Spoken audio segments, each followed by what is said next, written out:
तो वो डूरल लाइन खींचने की वजह से जो ट्राइबल लोग थे इनके, चाहे पख्तून थे, उनके आधे लोग एक तरफ रह गए, आधे लोग एक तरफ रह गए।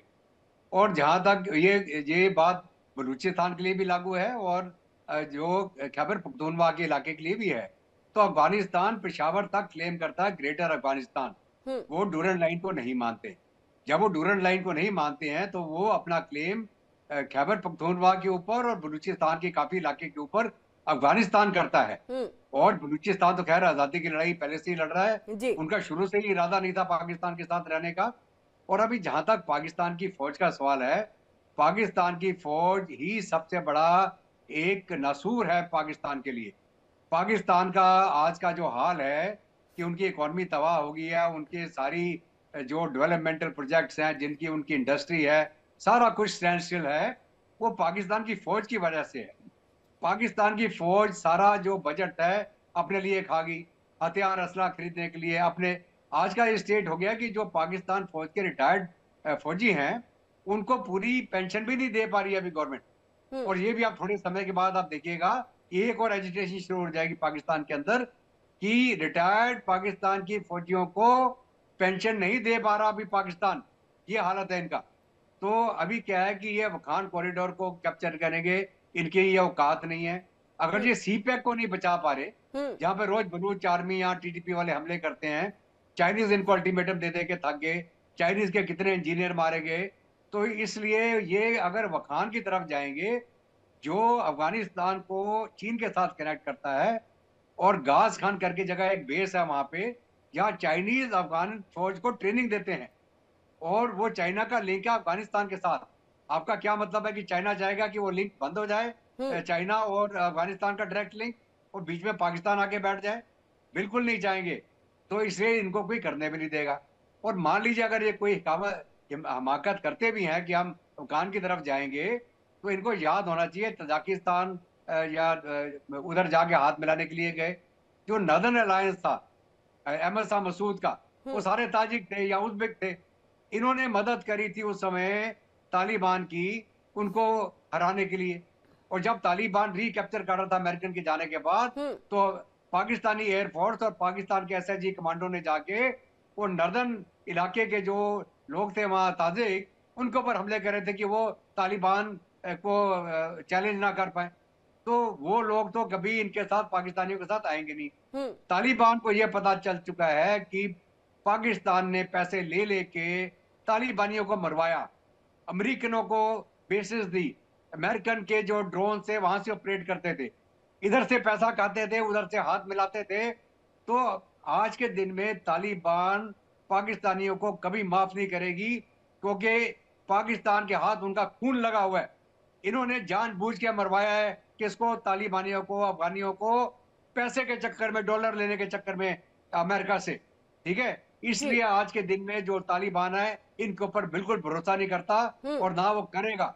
और आगे आने वाले समय में मैं तो कहता हूं जैसे बांग्लादेश में लोगों ने तख्ता पलट दिया शेख हसीना का, कोई समय नहीं लगता अगर अवाम इकट्ठी हो जाए और टीटीपी के साथ मिल जाए, तो 2 दिन पाकिस्तान की फौज टिक नहीं सकती है। हम्म। सिवाय पंजाब के अंदर इनको छुपने की जगह नहीं मिलेगी, और ये सारे लोग वर्दी उतार के भाग जाएंगे। तो कहने जी। का मतलब ये है, अगर कोई बोले जी बड़ा हमारा तगड़ा देश है, बड़ा कुछ नहीं है। अगर आप सीरिया का हाल देखें, हम्म। कितने दिन में सीरिया खत्म हुआ, एकदम ताश के पत्ते की तरह ढह गई सारी फोर्स उनकी। हालांकि वहां रशियन भी सपोर्ट कर रहे थे, और भी जो ईरान पूरा सपोर्ट कर रहा था उनको, हिजबुल्लाह भी उनके साथ था। लेकिन वो 11 दिन के अंदर पूरा सीरिया ढह गया।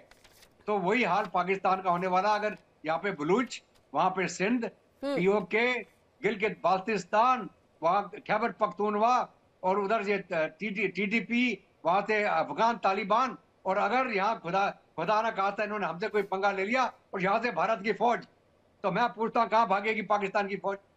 तो इनके बुरे दिन आ गए हैं। वो कहते हैं जब वो बुरे दिन आते हैं तो वो कहाँ वो सियाल भागता है शहर की तरफ, उनका ये हाल है अब।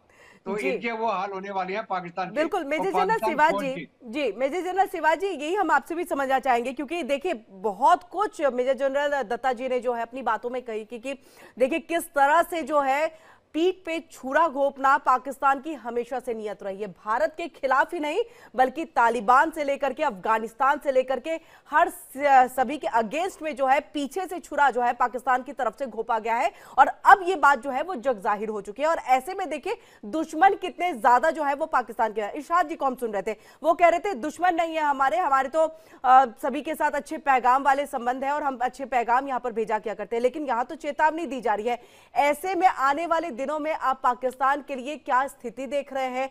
क्या यहां पर तीन तरफ से घिरा हुआ पाकिस्तान अपने आप को बचा पाएगा या उनकी तरफ से अब चाइना, क्योंकि देखिए उनकी तरफ से कुछ कहा नहीं जा रहा है, चाइना कितनी अपनी दोस्ती निभाएगा ये बहुत बड़ी बात है और ये एक असमंजस वाली बात भी है क्योंकि इस पे अब तक कोई मुहर नहीं लग पाई चाइना की तरफ से कोई, तो पाकिस्तान अकेला खड़ा है, कैसे देखेंगे?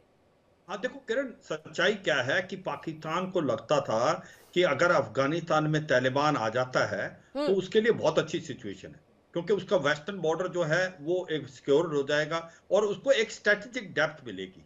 मगर भारत को पता चाइना इस बात को मान रहा है?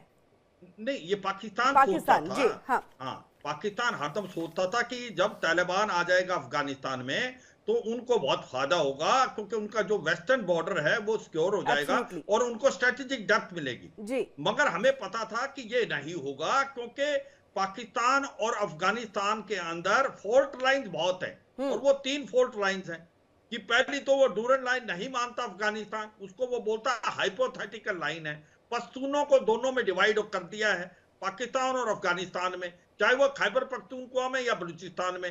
वो जो पश्तून है वो अफगानिस्तान के साथ मिलना चाहते हैं, वो शरिया लॉ लाना चाहते हैं, तो वो एक प्रकार शुरू से ही जो अफगान तालिबान है और जो पाकिस्तान है उसके बीच में प्रॉब्लम आनी थी। ये थोड़े से 6 महीने के तालिबान गवर्नमेंट के आने के बाद ही वहां प्रॉब्लम स्टार्ट होगी। अब हो क्या रहा है, यहाँ पर तहरीक तालिबान पाकिस्तान हमला कर रहा है खैबर पख्तूनख्वा में, बलूचिस्तान लिबरेशन आर्मी जो बलूचिस्तान में कर रही है और इन्होंने आपस में गठजोड़ कर लिया है और आगे से तालिबान हमला कर रहा है। तालिबान के जो लड़ाकू हैं वो गुरिल्ला वारफेयर में बहुत ज्यादा अच्छे ट्रेन है। उनको यह समझना चाहिए पाकिस्तान की आर्मी को कि जो अफगानिस्तान में कोई जीत नहीं पाया, पहले ब्रिटिशर आए थे वो हारे, उसके बाद सोवियत यूनियन आए थे वो हारे, उसके बाद अमेरिकन आए थे वो अंधेरे के अंदर छुप के भाग गए वहां से। तो ऐसे में तालिबान जो है वो गुरिल्ला वारफेयर में बहुत स्ट्रांग है। पाकिस्तान की आर्मी को बहुत ज्यादा मुश्किल होने वाली है। ये जो आपके डूरन लाइन में पोस्टें हैं वो उन्होंने 7 से 8 पोस्टें कब्जा भी कर ली। अब आप क्वेश्चन करो कि पाकिस्तान का फ्यूचर क्या है। देखो पाकिस्तान का जो फ्यूचर है वो बहुत ही ज्यादा भयानक है और मुझे लगता है कि एक प्रकार से डरावना भी है। वो क्यों? क्योंकि जिस प्रकार से खैबर पख्तूनख्वा के अंदर या आप बलूचिस्तान के अंदर या आप सिंध के अंदर जिस प्रकार से आतंकवाद सक्रिय हो रहा है, आपका इकोनॉमिक क्राइसिस इतना है कि आपके पास पैसा नहीं है अगले 15 दिन का इंपोर्ट लेने के लिए। आपका जो इंपोर्ट्स बढ़ते जा रहे हैं, एक्सपोर्ट कम होते जा रहे हैं और आपका जो इन्वेस्टमेंट है कोई आ नहीं रही, टेक्सटाइल इंडस्ट्री बंद पड़ी है। तो ऐसे में आपकी पॉलिटिकल इंस्टेबिलिटी, इकोनॉमिक क्राइसिस और आतंकवाद का बढ़ना, 3 जगह से हमले होना, टीटीपी, बलूचिस्तान लिबरेशन आर्मी और तालिबान, तो ये लगता है सिविल वार की तरफ जा रहा पाकिस्तान। और ऐसे चलता रहा तो पाकिस्तान के 4 टुकड़े होंगे, एक होगा खैबर पख्तूनख्वा, उसके बाद बलूचिस्तान और अकेला पंजाब रह जाएगा और पीओजे के और गिलगित बाल्टिस्तान जो कि असली में भारत का हिस्सा है, जिसको इलीगली ऑक्यूपाई किया पाकिस्तान ने 1947 में, वो भारत के साथ मिलेगा। देखना किरण ये होगा क्योंकि ये हम नहीं कर रहे, ये अंदर से तूफान उठ रहा है। क्योंकि जो प्रॉब्लम पाकिस्तान के पास है, अब कोई कह रहा है कि पाकिस्तान को लोन मिलेगा। भाई पाकिस्तान तो लोन लेता है, लोन पीछे वाला देने के लिए, पाकिस्तान के पास तो पैसा है नहीं। सऊदी अरेबिया, यूएई, चीन और अमेरिका से लोन लेने की कोशिश करता है। IMF, वर्ल्ड बैंक और एशियन डेवलपमेंट बैंक अब उसको पैसा नहीं देते।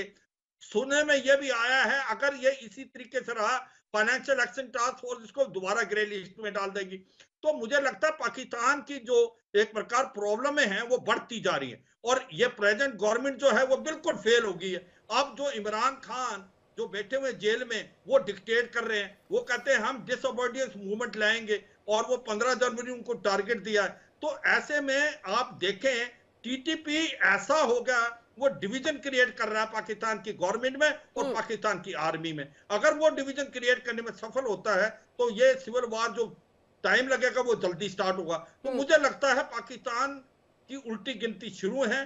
पाकिस्तान जिसने आतंकवाद को बढ़ाया है अभी भी नहीं मान रहा वो। ये जो टीटीपी को आसमान से तो गिरे नहीं, ये आतंकवाद तो उन्होंने क्रिएट किया था। बिल्कुल, देखिए इरशाद जी भी उसी पर बहुत ही कॉन्फिडेंटली वो कह करके चले गए कि देखिए ऐसा कुछ भी नहीं है।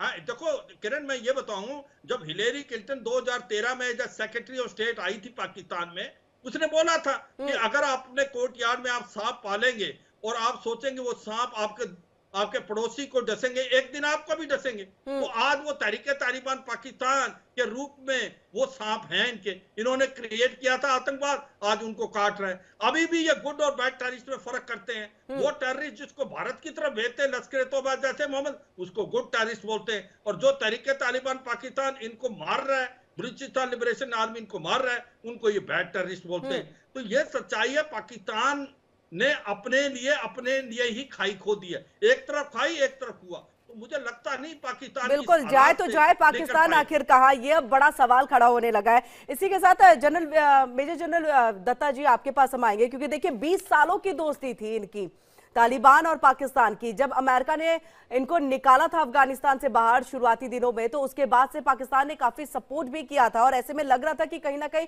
वो उनके एहसान तले दबा रहेगा। और 2021 में भी जो वापसी हुई थी उसमें जो पाकिस्तान का ये रहा, लेकिन ऐसा हुआ नहीं। इस्लामाबाद शायद ये भूल गया कि अंतर्राष्ट्रीय स्तर पर कोई किसी का एहसानमंद नहीं होता।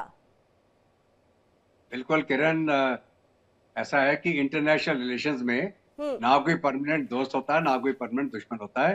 हर एक मुल्क अपने अपने फायदे की बात करता है। अभी 20 साल तक पाकिस्तान लगा रहा अफगानिस्तान की मदद करने में, पहले सोवियत के खिलाफ, फिर अमेरिकन के साथ मिलके मदरसों के यहाँ से इन्होंने टीटीपी के लड़ाकों को तैयार किया, वहाँ पे सोवियत फौज के साथ लड़वाया। उसके बाद जब अमेरिकन आ गए तो अमेरिकन के साथ ये डबल गेम खेल रहे थे, इधर से डॉलर लेते थे, वहां से उधर मरवाते थे तालिबान को, और तालिबान को बोलते थे हम तुम्हारी मदद कर रहे हैं, तो ये डबल गेम खेलते रहे। इनका अल्टीमेट एम ये था कि किसी प्रकार अफगानिस्तान के अंदर पाकिस्तान की पकड़ रहनी चाहिए, और अफगानिस्तान की जो भी सरकार आए वो पाकिस्तान के पुट्ठू बन के रहे। लेकिन अफगान ये मानने को सभी तैयार नहीं थे, और भारत ने एक अलग तरीके की डिप्लोमेसी के साथ वहां पे तरक्की का काम, सड़कें बनाना, डैम बनाना, उनकी पार्लियामेंट बिल्डिंग बनाना, तो हम लोग वो काम कर रहे थे भारत। और भारत वहां डेवलपमेंट लेके आ रहा था, चाहे वो करजाई की गवर्नमेंट थी या उससे पहले जो गवर्नमेंट रही है बीच में अमेरिका के, जब इनकी प्रेजेंस वहां थी। और उनके जाने के बाद पाकिस्तान ने सोचा अब तो पाकिस्तान अफगानिस्तान हमारे कब्जे में आ गया, लेकिन भारत ने तब भी अफगानिस्तान के साथ, तालिबान के साथ रिश्ते बना के रखे, और हम अभी भी उनका डेवलपमेंटल प्रोजेक्ट के अंदर बहुत बड़ी मदद कर रहे हैं, उनको ह्यूमैनिटेरियन असिस्टेंस भेज रहे हैं। हमने कोविड के दौरान भी उनकी मदद करी थी, अभी भी ह्यूमैनिटेरियन असिस्टेंस चल रही है, और दोबारा से भारत जो है डेवलपमेंटल प्रोजेक्ट अपने अफगानिस्तान में चला रहा है। इसके चलते पहले भी अफगानिस्तान क्या रिश्ता, जो जिसको बोलते हैं पीपल टू पीपल, वो भारत को बहुत इज्जत से देखते हैं, और वो उनका कभी दुश्मनी नहीं थी भारत के साथ। तो जहां तक अफगानिस्तान का सवाल है, जो पाकिस्तान का मंसूबा था वो कभी सक्सीड नहीं हुआ, और इनकी जो स्ट्रेटेजिक डेप्थ की बात करता था कि हम ये अफगानिस्तान हमारे पीछे खड़ा है, अगर यहाँ हमला होगा तो हम वहां चले जाएंगे, वो नहीं हुआ। इनके सपने टूट गए आज के दिन। ना इनको स्ट्रेटेजिक डेप्थ मिली, 20 साल तक जो जिनके साथ ये गुल्ली डंडा खेलते रहे, आज वो उसी डंडे के साथ पाकिस्तान फौज का पीट रहे हैं वो। और जो इन्होंने बीज बोया था वो पेड़ जो सूख गया, उसके फल गिर गए आज। तो पाकिस्तान को 20 साल के दहशतगर्दी में,